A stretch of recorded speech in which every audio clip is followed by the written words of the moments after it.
Good morning students. जैसे कि आप सब जानते हैं हम क्लास 12 के डिटर्मिनेंट्स की प्रॉपर्टीज वाले क्वेश्चंस कर रहे थे।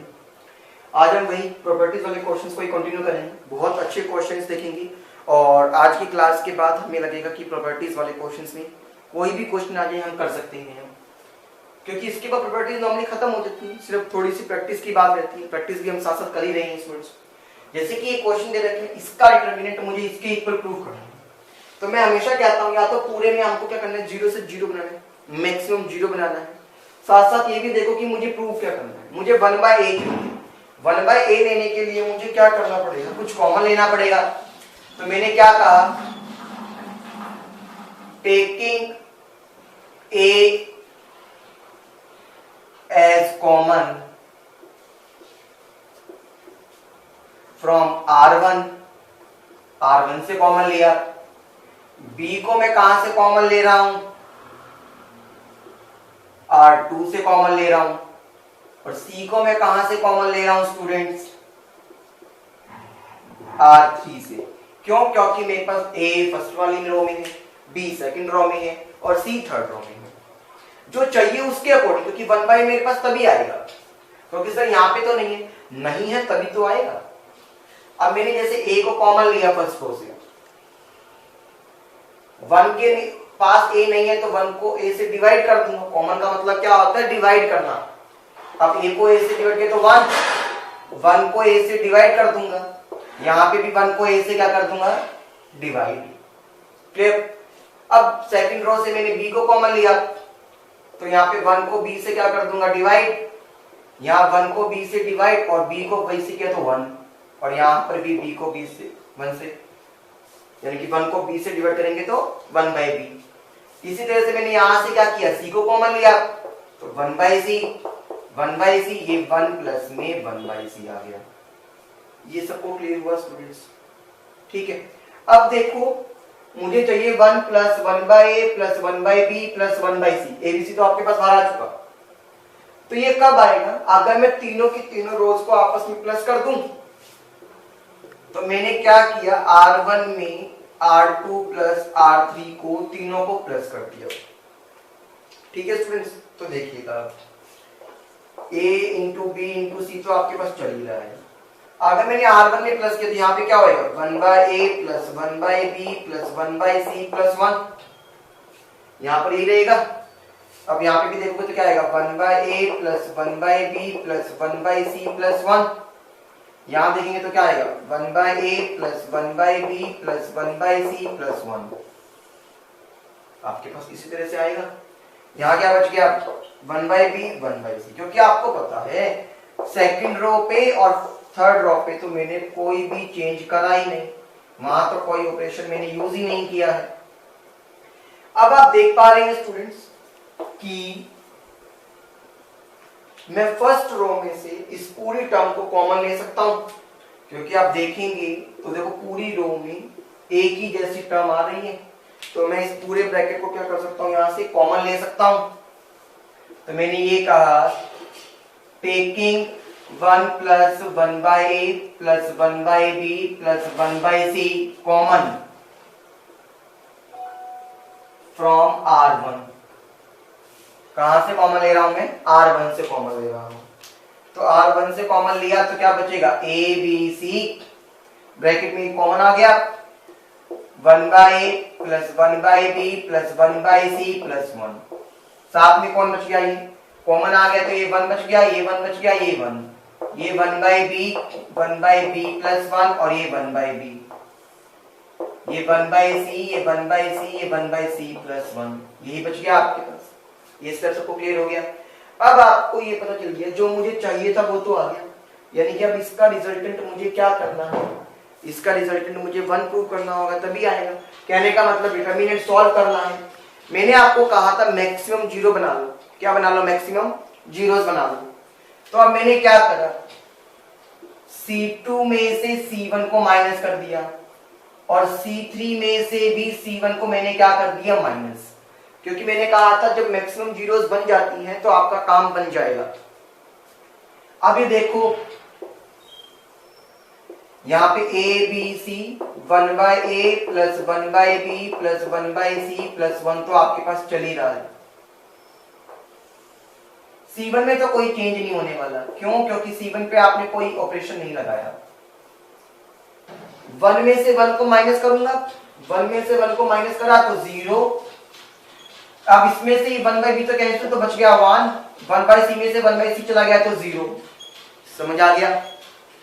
1 में से 1 गया तो 0, 1/b में से 1/b गया तो भी 0, 1/c से 1/c चला गया, बच गया खाली क्या? 1। यहां तक क्लियर हो गया स्टूडेंट्स? आ गया अच्छे से? ठीक है। अब मेरी बात को बहुत ध्यान से सुनना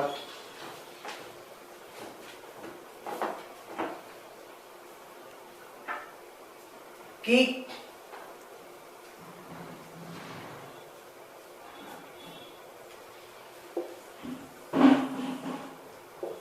जब भी, जैसे आपको पता है कि ये एक रेक्टेंगल है, ये क्या है? एक मेरे पास डायगोनल, एक रेक्टेंगुलर मैट्रिक्स स्क्वायर मैट्रिक्स का मेरे पास ये डायगोनल है। ये एक डायगोनल है स्क्वायर मैट्रिक्स का। स्क्वायर मैट्रिक्स के डायगोनल के ऊपर वाले सारे एलिमेंट्स क्या है? 0। ऊपर वाली मैट्रिक्स के, यानी कि मैट्रिक्स के डायगोनल के ऊपर वाले सारे एलिमेंट्स क्या है? 0। या तो ऊपर वाले सारे 0 या नीचे वाले सारे 0। उसको क्या कहते थे? अपर ट्रायंगुलर मैट्रिक्स या लोअर ट्रायंगुलर मैट्रिक्स। तो उसका डिटर्मिनेंट हमेशा क्या होता है? उसका डिटर्मिनेंट आप हमेशा क्या कहेंगे?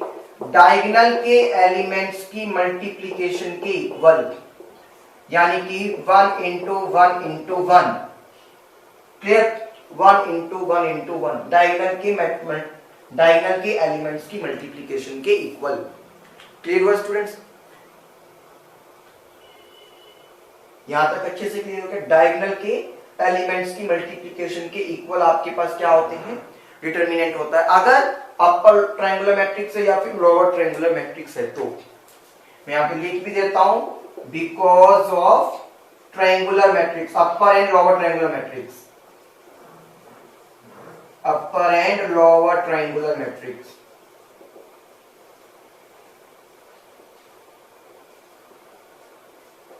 Clear students? ये क्वेश्चन आपको यही प्रूव करना था, यही रिजल्ट आ गया आपके पास। ठीक है, चलिए अब आगे देखते हैं नेक्स्ट क्वेश्चन। देखने में स्टार्टिंग में बहुत मुश्किल लगा होगा क्वेश्चन, लेकिन देखो कितना जल्दी हो गया ये। ऑपरेशंस बहुत सिलेक्टेड लगाओगे तो क्वेश्चन जल्दी होंगे। अगर ऑपरेशंस हमने ठीक से नहीं लगाई तो क्वेश्चन में प्रॉब्लम आएगी आएगी। फिर तो कितने मर्जी ऑपरेशन लगाते जाओ, वो कंफ्यूज होके घूमता रहेगा क्वेश्चन एक ही पॉइंट के चारों तरफ। मेन ऑब्जेक्टिव रखो ज्यादा से ज्यादा 0 बनानी है। ठीक है, क्वेश्चन रुकेगा ही नहीं। चलिए अब एक क्वेश्चन है स्टूडेंट्स, कहता है 1 1 1 1 1। यहां पे कहता है 1 प्लस साइन थीटा 1 1 और ये है 1 प्लस कोस थीटा। कहता है फाइंड द मैक्सिमम वैल्यू, कहता है फाइंड द मैक्सिमम वैल्यू, यानी कि मैक्सिमम वैल्यू ऑफ डिटरमिनेंट निकालना है बेसिकली। तो बेसिकली मुझे सॉल्व क्या करना है? डिटरमिनेंट सॉल्व करना है ना। तो देखते हैं, मुझे पता है मैक्सिमम 0 लाना है, तो मैंने पहला क्या करा? C2 में से C1 को माइनस और C3 में से C1 को माइनस। आप कोई भी ऑपरेशन लगा सकते हो अपनी मर्जी से, कोई फर्क नहीं पड़ेगा, ध्यान रखिएगा इस चीज का। तो 1 1 1 फर्स्ट कॉलम सेम था, 1 में से 1 गया 0, 1 प्लस साइन थीटा में से 1 चला गया तो बच गया खाली क्या? साइन थीटा, ये 0। 1 में से 1 गया तो 0, 1 में से 1 गया तो भी 0, यहां से 1 तो सब्ट्रैक्ट हो गया, बच गया क्या? खाली कोस थीटा। आ गया? अब ये देखो ध्यान से, सर दोबारा से मेरे पास एक ट्रायंगुलर मैट्रिक्स बन रही है, क्योंकि डायगोनल के ऊपर वाले सारे एलिमेंट्स 0, तो इसका डिटर्मिनेंट क्या होगा? डिटर्मिनेंट आपको पता चल गया, 1 इंटू में साइन थीटा इंटू में कोस थीटा, डायरेक्टली वही होगा। तो क्या आ गया आपके पास? Sine theta into cos theta. अब आपको पता है मैं 2 से मल्टीप्लाई और 2 से डिवाइड कर सकता हूं अपनी मर्जी से, कोई फर्क नहीं पड़ता। ये डिटरमिनेंट का सिंबल था ना। आपको पता है 2 sin theta cos theta formula होता है sin 2 थीटा का, कह सकता हूं। तो ये आ गया डिटरमिनेंट। लेकिन आपको निकालनी है मैक्सिमम वैल्यू। क्या निकालना है आपको? Maximum value. तो टू फाइंड मैक्सिमम वैल्यू आपको मैं एक चीज बताता हूं। आपको पता है जो साइन का जो रेंज है, साइन थीटा यानी कि साइन 2 थीटा जो होगा वो आपको पता है -1 से लेके 1 के बीच में जाता है। ना तो -1 से छोटा हो सकता, ना 1 से बड़ा हो सकता, ये सबको पता है। ठीक है, अब हमको तो क्या चाहिए था 1/2। तो यानी कि मैं अगर हर जगह 1/2 से क्या कर दूं मल्टीप्लाई,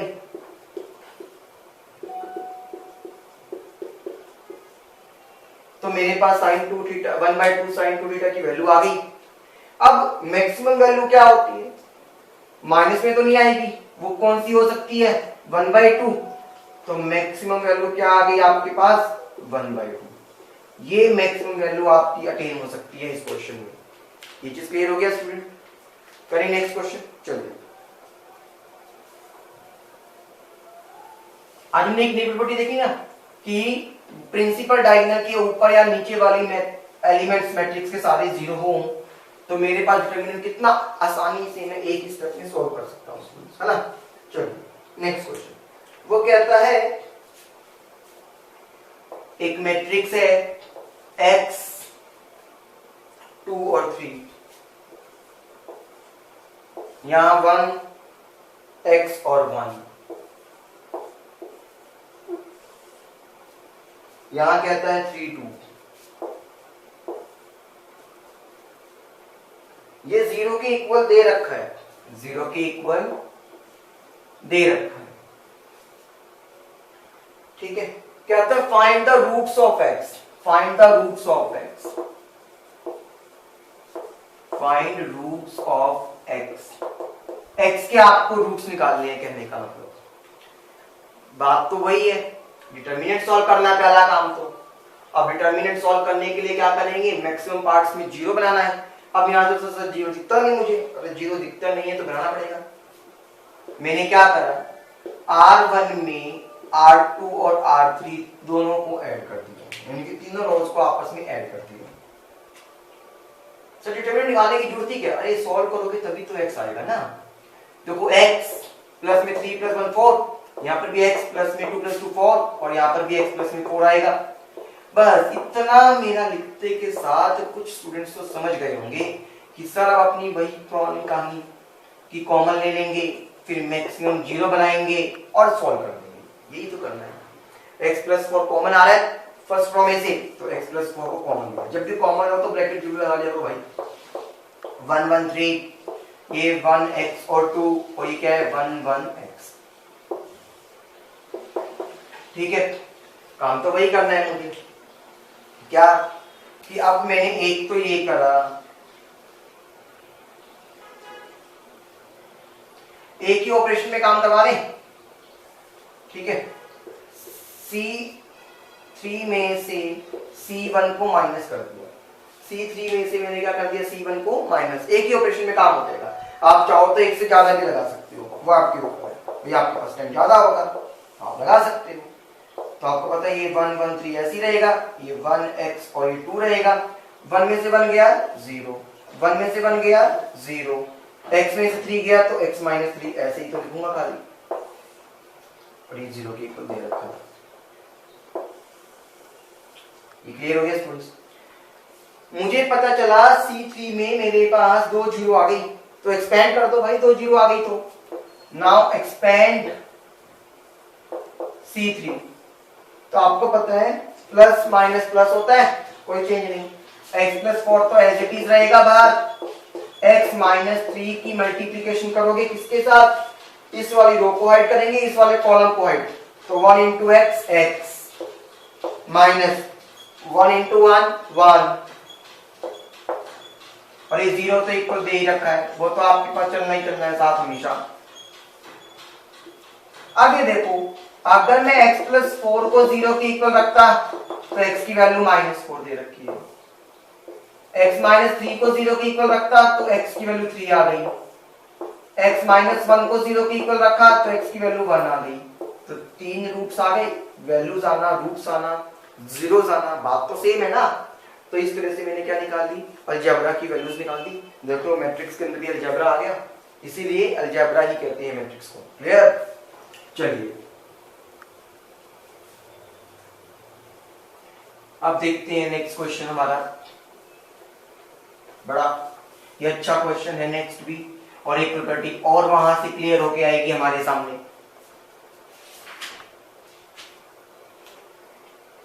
क्वेश्चन ये कहता है x, y और z। यहां कहता है x square, y square, z square, 1 plus x cube, 1 plus y cube, 1 plus में z क्यूब। ये 0 के इक्वल दे रखा है। कंडीशन कहता है x, y and z are different. ये तीनों क्या है? डिफरेंट। डिफरेंट का मतलब है ये तीनों सेम नहीं हो सकते, ये तीनों सेम नहीं हो सकते, ये ना ही तीनों सेम है। प्रूव करना है आपको। ये सोचते हैं अभी तक बच्चे कि ये प्रूव करना, अरे ये प्रूव नहीं करना, प्रूव करना है 1 plus x y z is equals to 0। ये प्रूव करके दिखाना है। अब एक बात को सुनिएगा स्टूडेंट्स, हम ऐसे क्वेश्चंस में ऐसा नहीं करेंगे कि सीधा क्योंकि माइनस कर दिया, वो कर दिया, जीरो बनेगा ही नहीं वरना तो, है ना। मैंने क्या कहा था, सबसे ज्यादा जीरो बनाना है। अगर इसमें से कुछ भी प्लस माइनस करोगे तो कोई फर्क नहीं पड़ने वाला, कुछ खास चेंज नहीं आने वाला। अब कुछ बच्चे कहेंगे सर फिर मैं कॉमन ले लूंगा, कॉमन ले लोगे तब भी कुछ खास नहीं आने वाला है। मैं बता रहा हूँ ये चीज बहुत मुश्किल हो जाएगा क्वेश्चन। तो अब इसमें करेंगे क्या? ऐसा नहीं होगा, नहीं मैं नहीं कह रहा, करता हूँ सीधा एक्सपेंडिंग करूंगा तब भी हो जाएगा, लेकिन काफी मुश्किल हो जाने वाला है। तो हम यहाँ पे प्रॉपर्टी होती है एक्स वाई और ये जेड, ये एक्स स्क्वायर वाई स्क्वायर और ये जेड स्क्वायर, ये दो टर्म्स प्लस में है ना, तो दो अलग अलग डिटर्मिनेंट बना सकता हूं। बीच में साइन प्लस था तो प्लस लगा दूंगा। इसको मैंने अलग कर दिया। पहली दो कॉलम्स तो सेम रहेंगी क्योंकि उसमें मेरे पास प्लस वगैरह कुछ था ही नहीं, हो तो भी नहीं करना। और ये ज्यादातर हम तब यूज करते हैं जब एक ही कॉलम में हमारे पास ऐसा हो, दो या दो से ज्यादा कॉलम में हो तो हम इसको जनरली यूज नहीं करते। 1 वाला साइड ले लिया था, अब कौन बच गया?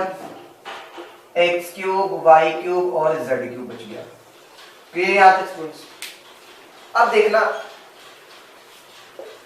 ये मेरे पास सेम रहेगा एक्स वाई और z, x square y square z square, 1 1 1 plus का साइन। मैंने क्या कहा, मैं कहता हूं स्टूडेंट्स को सर यहां से ना पहले उसमें से x कॉमन ले लिया, सेकंड रो में से y कॉमन लिया, थर्ड रो में से z कॉमन लिया, बन गया 1 1 1 x y और z, क्योंकि एक x कॉमन आ चुका, एक y कॉमन आ चुका, एक z कॉमन आ चुका, आ गया ये आपके पास। ये कुछ हद तक सेम बना सकता हूं मैं, आगे पीछे करना है तो करते हैं। इनको मैंने अभी सेम रखा,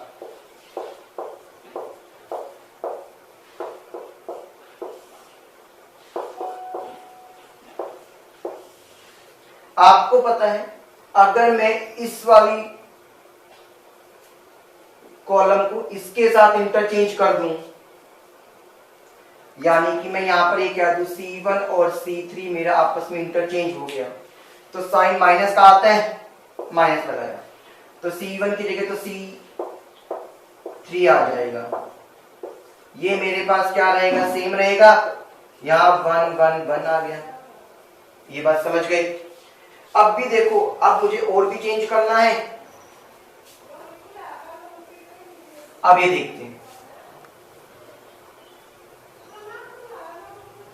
अब अगर मैं यूं कह दूं C2 और C1 भी आपस में इंटरचेंज करवा दूं, C1 और C2 को भी आपस में इंटरचेंज करवा दूं इस वाले के अंदर, इस वाले में नहीं करना है मैंने कुछ भी, ये भी ध्यान रखना, कहीं आप इसके अंदर चेंज करने बैठ जाओ।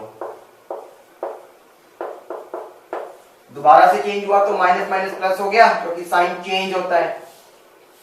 ये आपके पास कहाँ आ जाएगा फर्स्ट उसमें, यानी कि एक्स वाई जेड, ये क्या आएगा x square y square z square, और यहाँ क्या रहेगा 1 1 1। कहानी समझ में आ रही है? अगर मेरे को इतनी कहानी पकड़ में आ गई तो आप बहुत ध्यान से देखिएगा, बहुत ध्यान से देखना भैया इस चीज को। ये और ये बिल्कुल कॉमन सेम आ रहा है, बीच में प्लस का साइन, तो कॉमन ले लूंगा। कॉमन तो मैं कुछ भी ले सकता हूँ प्लस माइनस में, ध्यान रखना। अब ये मत सोचना से मैंने डिटर्मिनेंट या पूरे मैट्रिक्स को कॉमन लिया, कोई बात नहीं, आ रहा था तो कॉमन लिया, नहीं आता तो कैसे लेता भाई। अब यहाँ कौन बचेगा ब्रैकेट में, सर यहाँ से कुछ चला गया तो 1, और यहाँ पे खाली क्या बच गया x plus Y plus Z. अब ये मैट्रिक्स नहीं है, ओहो sir 1 plus X plus Y Z आ गया 0 के इक्वल। सर अब यानी कि इसका डिटर्मिनेंट 0 करना है, हाँ 0 करना है भाई। देखते हैं कैसे करेंगे, ऑपरेशन लगाएंगे और क्या करेंगे, मैक्सिमम 0, R1 में से R2 को माइनस कर दूंगा और R2 में से R3 को माइनस कर दूंगा। साइमल्टेनियसली ऑपरेशन लगाना भी सीख चुके अब तो हम, ठीक है। चलिए इसको मैं आगे लिख दूं, क्योंकि ये मैट्रिक्स तो है नहीं जो आगे पीछे नहीं लिख सकता। अब R3 पे कोई फर्क नहीं पड़ा, तो मैंने R3 को एज इट इज रख दिया, और आपको पता ही पूरे का पूरा डिटर्मिनेंट 0 के इक्वल दे रखा है, वो मैं बाद में लेके चलूंगा, दे ही रखा है उसने, हमें करने की भी जरूरत नहीं है, वो तो मैं अपना इजी करने के लिए। अब ये देखो सर, अब यहां पे आपके पास ये आ गया। अब कुछ बच्चे कहेंगे कि सर जब ये 0 दे ही रखा है, ये मेरे को 0 दे ही रखा है, तो करने की जरूरत ही क्या है, मुझे सीधा पता चल गया कि 0। भाई ये भी तो पता हो, क्या पता ये 0 आया हो या फिर ये 0 आया हो, क्योंकि मल्टीप्लिकेशन का रिजल्ट तो 0 आएगा, चाहे दोनों 0 हो चाहे खाली ये 0 हो। मैं ये तो नहीं कह सकता ना कि ये भी 0 होगा, तो वो प्रूव करने के लिए मैं इसको करने वाला हूं। तो देखो R1 में से R2 गया, तो यहां बच गया x माइनस वाई, यहां बच गया x square minus y square, 1 में से बन गया 0, यहाँ बच गया y माइनस जेड, यहाँ बच गया y square minus z square, और यहाँ 1 में से बन गया तो 0। ये सबको क्लियर हो गया, उम्मीद है मुझे अच्छे से आ गया। चलिए अब आगे देखते हैं।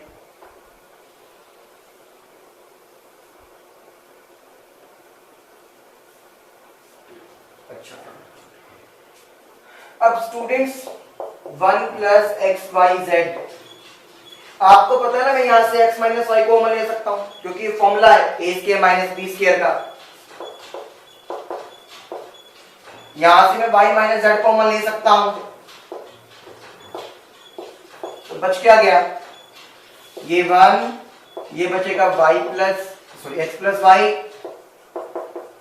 और ये 0, ये क्या बच गया 1, ये बच गया y प्लस जेड, और ये बच गया 0, ये क्या बच गया z स्क्वायर, और ये बच गया 1। अब आपको ये पता है मुझे 2 जीरोस मिल गई हैं एक कॉलम में, तो मेरा काम क्या है, खाली एक्सपेंशन का। अब देखो कितना बड़ा मुझे काम करना पड़ा खाली कि इस प्रॉपर्टी की वजह से, कि मल्टीप्लाई में तो कोई एक के 0 होने से भी 0 हो जाता है, तो मैं ये नहीं कह सकता खाली वो 0 है, ठीक है। कितना काम बढ़ गया मेरा। अब मैं एक्सपेंड करूंगा along the column C3, expand column C3, वरना तो मेरा काम बहुत जल्दी हो जाता, बहुत पहले से। 1 plus x y z into में x माइनस वाई इंटू में y माइनस जेड, करते हैं एक्सपेंड। तो आपको पता है ये तो 1, आपको पता है ये कॉलम हाइट ये रो हाइट, तो 1 को y प्लस जेड सीखे तो y प्लस जेड रहेगा माइनस का साइन। अब इसको करा तो 1 से मल्टीप्लाई करेंगे सेम ही रहेगा, बस साइन चेंज हो गया, माइनस आता है, प्लस वाई से माइनस वाई कैंसिल, 0 के इक्वल दे रखा है। आपका तो प्रूव होगा ही नहीं ऐसे तो, जब तक एक्स वाई जेड की वैल्यू नहीं पता, वो तो दे रखा है उसने। तो मेरे पास यहां से कंडीशन आ गई 1 plus x y z, x minus y, y minus z, और ये आ गया z minus x equal to 0। अब मेरी बात को सुनिएगा, अब 3 चीजें बनती हैं। एक बनता है 1 प्लस एक्स वाई जेड 0 के इक्वल, एक केस बनता है x माइनस वाई 0 के इक्वल, एक केस बनता है y माइनस जेड 0 के इक्वल, एक बनता है z माइनस एक्स जीरो के इक्वल। ये चारों केस ही बनेंगे ना आपके पास जीरो लाने के लिए, इसके अलावा तो कोई केस बन नहीं सकता मेरे पास। अब यहां से करना शुरू करता हूं, z इक्वल्स टू एक्स आ गया, यहां से y इक्वल्स टू z आ गया, यहां से क्या कहता है x इक्वल्स टू y आ गया। इसका मतलब x मेरा y के इक्वल है और y मेरा z के इक्वल है, तो तीनों आपस में इक्वल हो गए। लेकिन एक कंडीशन वैलिड ही नहीं है, क्योंकि उसने क्या कहा था, तीनों के तीनों क्या थे, डिफरेंट। तीनों डिफरेंट से तो ये कंडीशन मेरे पास वैलिड ही नहीं होगी। ये बात समझ गए, तीनों डिफरेंट से तो ये कंडीशन मेरे पास वैलिड हो ही नहीं सकती, ये तो गलत हो गया। बच गया क्या, खाली ये कंडीशन, कोई ऐसे इसमें रूल नहीं है। तो मैं ये कह सकता हूं 1 plus x y z zero के इक्वल, हेंस प्रूव्ड। ये बहुत अच्छा क्वेश्चन है स्टूडेंट्स, बहुत ज्यादा अच्छा क्वेश्चन। अगर इस क्वेश्चन के अंदर हमने ये सब नहीं करा तो वो हाफ मार्क्स देगा, पूरे मार्क्स नहीं देगा। Clear students, thank you.